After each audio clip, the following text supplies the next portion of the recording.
कहा जाता है कि जब देश की सड़कें सुनी हो जाती हैं तो संसद आवारा हो जाता है। ये बात बिल्कुल 100% सही है। नेता प्रतिपक्ष तेजस्वी यादव और राहुल गांधी ने पटना में आज अपने किए इस आंदोलन की वजह से इलेक्शन कमीशन को उसकी हैसियत दिखा दी है।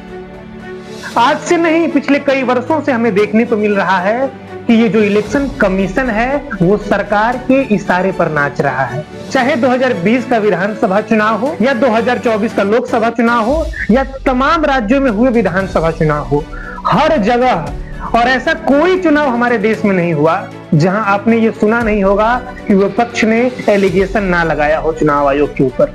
और मेरा कहना सिर्फ इतना है कि अगर ये विपक्ष अगर झूठा आरोप भी तुम्हारे ऊपर लगा रहा है इलेक्शन कमीशन के ऊपर, तो इलेक्शन कमीशन की ये रिस्पॉन्सिबिलिटी है कि वो आए, सामने आकर सबके सामने प्रूफ दे कि नहीं ऐसा कोई बात नहीं है। पर क्लियर तौर पे आज तक इलेक्शन कमीशन ने कभी खुलकर बात किया ही नहीं। सरकार जिसको भी चाहती है उसको अपॉइंट कर देती है इलेक्शन कमीशन में, चुनाव आयोग में। और मैं और आप हम सब जानते हैं कि चुनाव आयोग सरकार के इशारों पर नाच रहा है और ये हमें प्रूव करने की आवश्यकता नहीं है क्योंकि सच्चाई को प्रूव नहीं किया जाता है।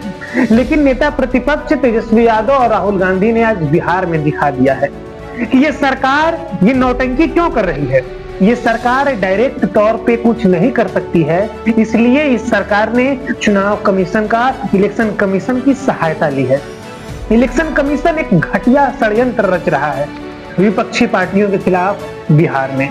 इलेक्शन कमीशन चाहता है और इलेक्शन कमीशन इस बात को भली भांति जानता है कि एनडीए की सरकार बिहार में दिन पे दिन मुश्किल नजर आती जा रही है और यही कारण है कि विपक्षी पार्टियों को कमजोर करने के लिए इलेक्शन कमीशन ने इस प्रकार के साजिश रचे हैं बिहारियों के खिलाफ।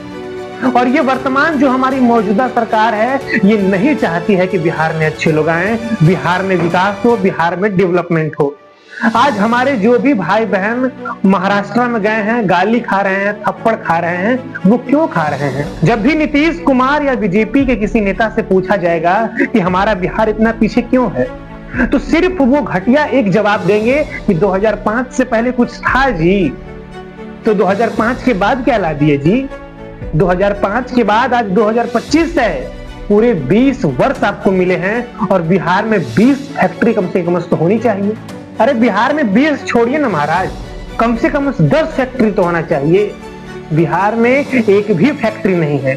और जो चीनी मिल चल भी रहा था ना, मोदी जी याद है आपको आए थे तो क्या बोले थे कि अगली बार जब मैं आऊंगा तो इसी चीनी मिल के बने हुए चीनी से चाय पीऊंगा। पर उनके जाते ही वो जो तमाम चीनी मिल्स थी बिहार में अब वो बंद हो चुकी हैं, अब वो बिहार में चालू नहीं है और बिहार की स्थिति दिन पे दिन बदतर होती जा रही है। मैं ऐसा बिल्कुल नहीं कहता हूं कि नीतीश कुमार ने कोई काम नहीं किया है। नीतीश कुमार ने काम किए हैं मगर उस कदर काम नहीं किए हैं कि उनसे जो उम्मीदें थी, जो जरूरत थी उसको फुलफिल कर पाए।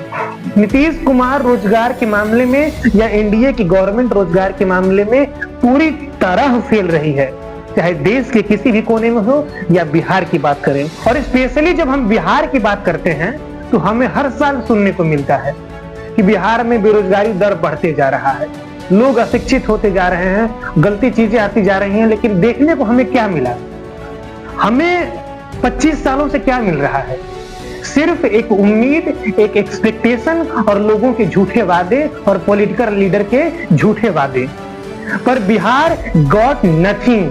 इस बात को आपको रियली एक्सेप्ट करना होगा और विपक्षी पार्टियों ने आज दिखाया है कि क्या पावर रखता है अपोजिशन बिहार में।